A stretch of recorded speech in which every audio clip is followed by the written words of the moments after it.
행복할 수 있는 미래를 그려보시는 건 어떨까 싶네요. 지금 아무것도 안 하고 또 과거만 그리워하고 있잖아요. 그러면 5년 후에 또 후회해요.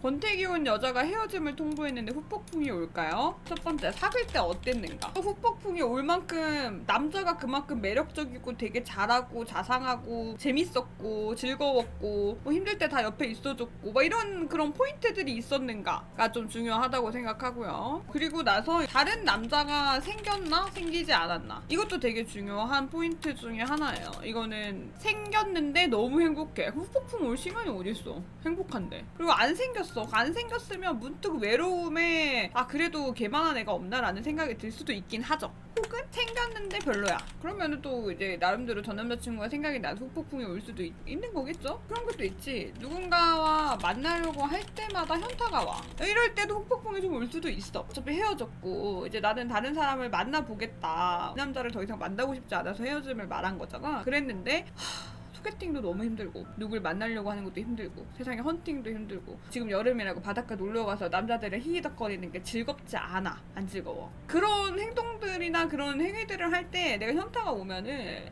이게 아닌가? 라는 생각이 들면서 좀 그래요. 아니면은 정말 본인 행동이 잘못됐음을 인지했을 때 뭐 정도? 남자친구는 항상 그 자리에 있었고 변함이 없던 사람이었어. 근데 그냥 나 혼자 재미없다고 생각하고 내가 뭔가 비아냥거리고 내가 더 못되게 굴었고 막 이런 것들 있잖아. 그런 잘못된 행동들이 떠오르면서 스쳐 지나가면서 그 친구를 상처 줬다는 거를 내가 뭔가 깨닫게 됐을 때 혹은 인지하게 됐을 때도 후폭풍이 올 수도 있다고는 생각을 합니다. 근데 여러분, 대부분 권태기가 와서 헤어지자고 했으면 오랜 시간 동안 생각했을 가능성이 높기 때문에 후폭풍이 잘 안 올 겁니다. 만약에 딴 놈이 생겨가지고 딴 놈한테 설레가지고 갈아탔어 이러면 후회할 수 있거든. 근데 오래 만났고 오랜 시간 동안 이 결정을 생각했다면 생각보다 후폭풍이 오진 않아요. 오지 않게 마음의 정리를 하고 헤어지자고 하는 거거든. 힘들 거 알잖아. 어쨌든 내가 좋아하고 사랑했던 사람이고 그거를 꽤 오랜 시간 동안 정리를 합니다. 그리고 헤어지면 계속 시뮬레이션을 돌렸을 거란 말이야. 내가 이 친구랑 헤어지면 어떻게 될 거고 아침에 연락 오는 사람이 없을 거고 이런 거를 다 시뮬레이션을 돌려봤을 거고 혼자서 눈물도 많이 흘렸을 겁니다. 그렇기 때문에 후폭풍이라는 거는 어떻게 이별했느냐에 따라서 굉장히 다르겠지만 이런 순서를 겪은 사람은 후폭풍이 잘 오지 않습니다. 연애가 하고 싶으면 연락해. 시간 약속 안 지키고 만약에라는 질문으로 원하는 대답이 안 나오면 성질 내고 꿈에서 제가 화냈다고 해서 사과를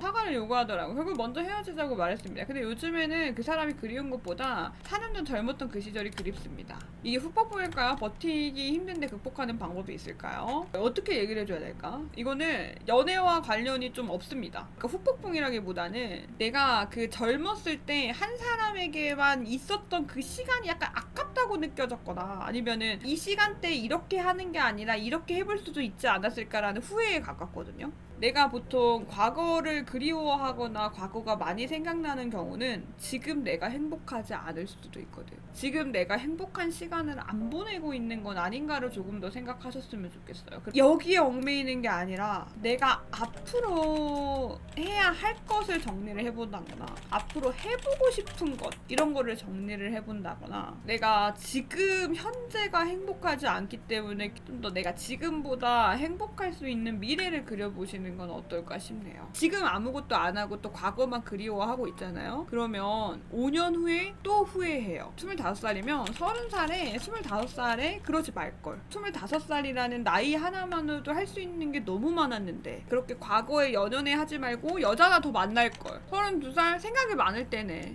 우리 4년 연애하고 헤어졌으면 하필 딱 그 결혼 정년기와 이것저것이 딱 부합되어 있는 그런 시기에 이별을 한 거라 생각이 많을 때고 이럴 때 이 사람이 떠났다는 거는 뭔가 또 새로운 거를 시도하고 새로운 걸 만들기가 어려운 때라고 또 생각해요. 저는 일하는 것도 그렇고 경제적으로도 그렇고 새로운 연인을 찾는 것도 마찬가지고 복잡할 수밖에 없는 상황이네요. 결혼까지 생각하다 가치관이 안 맞았어요. 실패했다고 느껴지잖아. 또 뭐 결혼까지 생각했는데 안 됐고 하면 또 새로운 사람 언제 만나가지고 새로운 사람이랑 또 가치관 안 맞으면 또 이별하게 되고 또 이런 생각이 많을 때인 것 같아.